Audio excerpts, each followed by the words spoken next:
Welcome back, students. So today we are going to discuss our new topic, that is Lorentz force. So before starting Lorentz force, let's discuss some of the forces which we have already learned in our previous chapter, that is electrostatic. So we have learned that there is an electrostatic force F is equals to QE, which is responsible for the translatory motion. And in this particular chapter we have already learned that if a charged particle moves in a uniform magnetic field, then it traverses a rotational motion. ठीक है, तो ये दोनों चीज़ हम कर चुके हैं. तो इसको थोड़ा सा अगर हम पेन डाउन करके देखें कि क्या चीज़ मैं आपको समझाना चाह रहा हूँ और लॉरेंट्ज फोर्स यहाँ पर क्या रोल प्ले करता है, अगर दोनों चीज़ों को हम देखें, एनालाइज करें, तो उसको देखते हैं. ऐसा मान लेते हैं कि फर्स्ट केस जो है कि force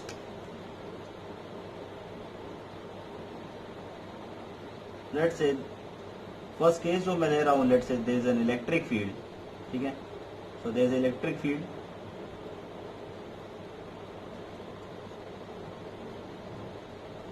so if I say that there is a region of electric field, let's say there is a region of electric field, this is a uniform electric field, E vector, and if I say there is a charge, if I say there is a charge plus Q which is inside the uniform electric field, then there is a force which will act on the plus Q charge. So this force is given by F is equals to Q into E. ठीक है, और इसकी वजह से क्या होगा कि यहाँ पर ये जो चार्ज होगा, ये फोर्स क्योंकि लीनियरली एक्ट करेगा, so the charge will start to move linearly around the electric field. Electric field की डायरेक्शन में ही मूव करना शुरू करेगा. तो ये motion in a straight line होगा और you can say translatory motion observe होगा हमें.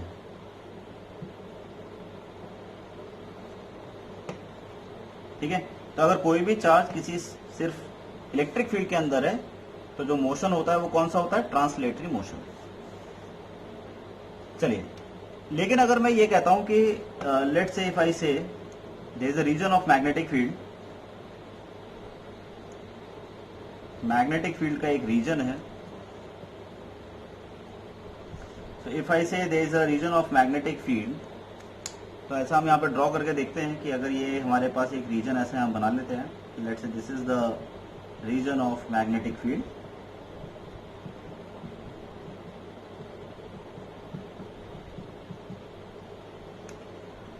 तो अगर कोई भी चार्ज इसके अंदर अगर एंटर करता है कि let's say same charge plus Q इसके अंदर एंटर करता है v वेलोसिटी से, so there is a force which will act here, और जिसकी वजह से क्या होगा कि यहाँ पर एक रोटेशनल मोशन शुरू हो जाता है.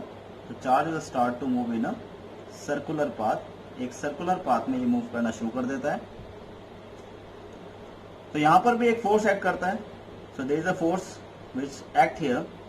ठीक है, तो यहां पर भी एक फोर्स एक्ट करेगा एंड दैट फोर्स, क्योंकि ऑब्वियसली बात है कि ये सर्कुलर मोशन में एक्ट कर रहा है, तो एक फोर्स यहां पर एक्ट करेगा along the radius toward the centre, and that force is known as F is equals to Q dot V vector cross B vector. So that is given by V vector cross B vector. क्योंकि अगर कोई भी charge किसी uniform magnetic field के अंदर move करता है तो उसके ऊपर जो फोर्स लगेगा, तो that force is given by Q dot V vector cross B vector. ठीक है, तो इलेक्ट्रिक फील्ड में है तो F vector is equal to Q dot E vector होगा, और अगर मैग्नेटिक फील्ड है तो वहां पर F vector is equal to Q dot V vector cross B vector होगा. और यहां पर जो मोशन एग्जिस्ट करता है, जो मोशन यहां पर एग्जिस्ट करेगा, वो करेगा हमारे पास रोटेशनल मोशन. Rotational motion. ठीक है, चलिए, तो ये तो बात हो गई ए और बी. लेकिन अगर मैं आपसे ये कहता हूं, जो थर्ड केस में यहां पर जो लिखने जा रहा हूं, which is very very important, तो जो थर्ड केस है, अगर मैं ये कहता हूं कि there is a region of electric field and magnetic field. If I say there is a region of electric field and magnetic field, तो अगर एक ऐसा रीजन है हमारे पास जहां पे इलेक्ट्रिक फील्ड और मैग्नेटिक फील्ड दोनों ही अवेलेबल है, ठीक है, तो उस केस में हम क्या कर सकते हैं, तो थोड़ा सा इसको भी ड्रॉ करने की कोशिश करते हैं, ठीक है, फटाफट से. तो let's say this is your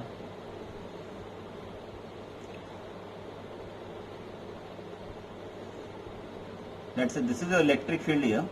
इसे हम इलेक्ट्रिक फील्ड शो कर देते हैं. And let's say there is a region of magnetic field. यहां पर हम एक मैग्नेटिक फील्ड भी ड्रॉ कर देते हैं.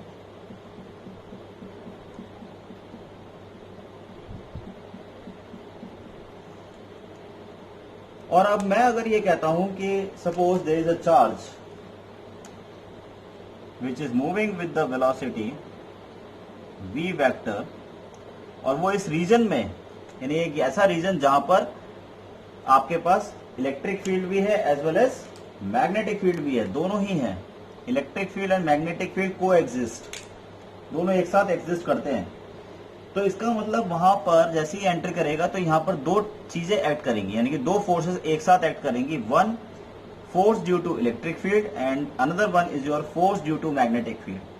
जब force due to electric field act करेगा तो वो इसको ट्रांसलेटरी मोशन देगा, and force due to magnetic field जब एक्ट करेगा तो वो इसको रोटेशनल मोशन देगा. तो इसका मतलब ये हो गया कि जैसे ही ऐसा होगा तो ये जैसे इसके अंदर एंटर करेगा धीरे धीरे करके, तो देखिए किस तरीके का मोशन क्रिएट होगा, यानी कि ये आगे भी बढ़ेगा और ये रोटेट भी करेगा. ये फिर आगे बढ़ेगा, फिर ये रोटेट करेगा, फिर ये आगे बढ़ेगा और ये फिर रोटेट करेगा. इसी तरीके से ये फिर आगे बढ़ेगा, फिर ये रोटेट करेगा, और इसी तरीके से करते करते ये अल्टीमेटली इस फील्ड से बाहर निकल जाएगा. है ना, ये कितनी शानदार चीज. तो आगे क्यों बढ़ रहा है? आगे इसलिए बढ़ रहा है क्योंकि इलेक्ट्रिक फील्ड है. गोल क्यों घूम रहा है? क्योंकि मैग्नेटिक फील्ड है. क्योंकि यहां पर दो फोर्सेस एक्ट कर रही है. If I am saying that there are two forces F vector, अगर मैं यहां कहूं कि what is the total force, and F vector is equals to F vector due to electric field plus F vector due to magnetic field. तो अगर मैं यहां पे लिखता हूं कि F vector is equals to, यहां पर आ जाएगा मेरे पास ई की वजह से था which is Q dot E vector, plus इसी तरीके से हो जाएगा Q dot V vector cross B vector. Then F vector is equals to Q dot E vector plus V vector cross B vector. कुछ ऐसा रिलेशन हमें मिल जाएगा.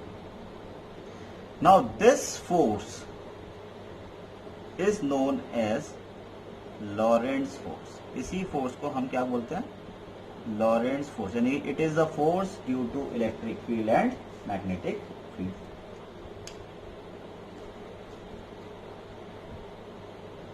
So if I want to write down the definition, that what is the definition? The force experienced by the charged particle, the force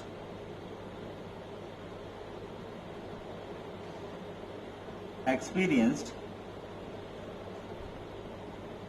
by the charged particle moving in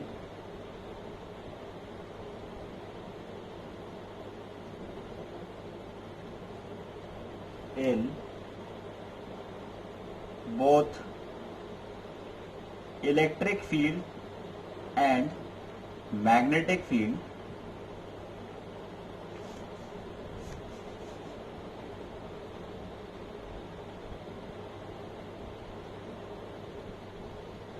exist is called Lorentz force. उसको हम क्या बोलते हैं? Lorentz force कहते हैं. The force experience by the charge particle moving in both electric field and magnetic field exist is called Lorentz force, उसको हम Laurent force कहते हैं, यानी कि दोनों में एक साथ एग्जिस्ट करता है।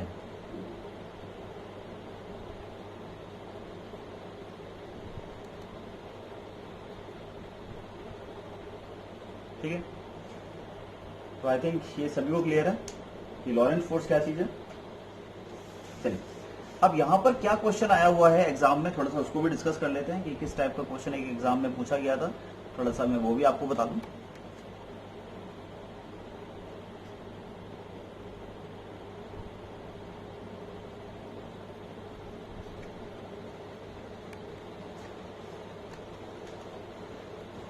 ओके, तो स्टूडेंट क्वेश्चन देख सकते हैं आप लोग 2013, 2015 एंड 2019 में ये क्वेश्चन 3 बार रिपीट हो चुका है, तो इंपॉर्टेंट हो जाता है ये।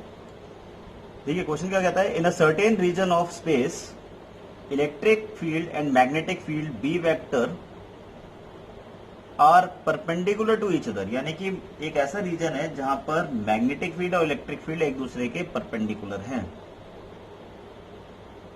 ठीक है, अब आगे क्या कहता है कि an electron enters in the region perpendicular to the direction of both B vector and E vector and moves undeflected. Now this is very very important, moves undeflected.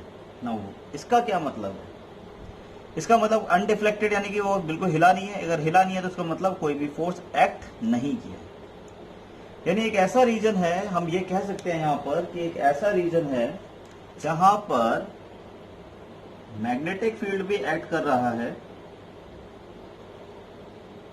There is a region of magnetic field like this and there is a region of let's say electric field. अब आप देख सकते हैं दोनों mutually perpendicular है।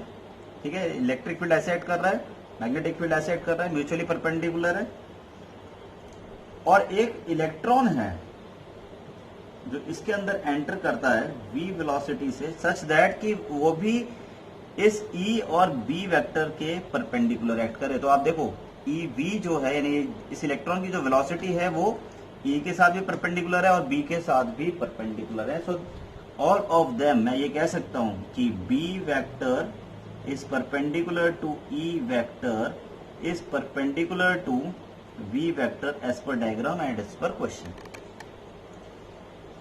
ठीक है, तो इसका मतलब यहाँ पर फोर्स जो एक्ट करेगी वो लॉरेंट्ज फोर्स एक्ट करेगी, क्योंकि मैग्नेटिक फील्ड इलेक्ट्रिक फील्ड को एग्जिस्ट है, यहाँ पर एक साथ एग्जिस्ट कर रहे हैं।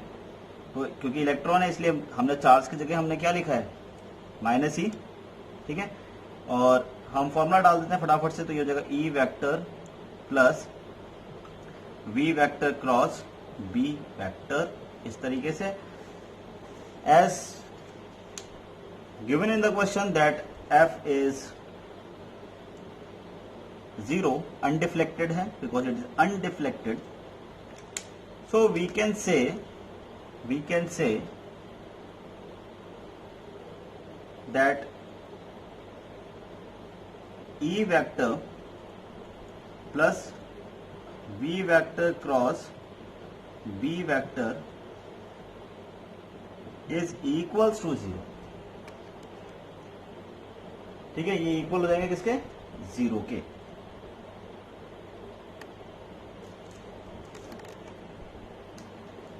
So finally I can write that E vector is equals to minus V vector cross B vector।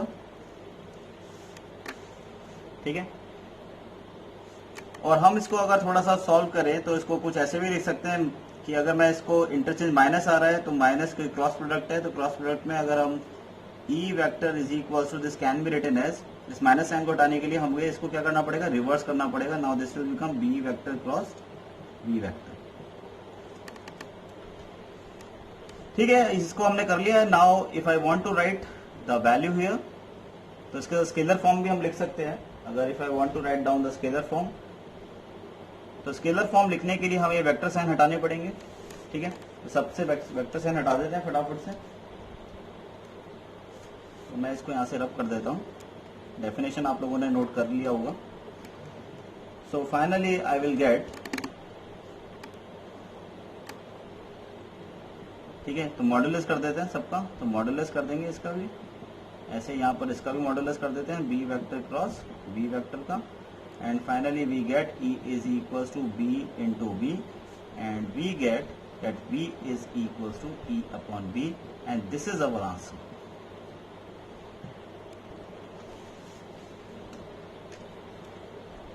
ठीक है, so the find the velocity of the electron, so this will be the velocity of electron. So please note down.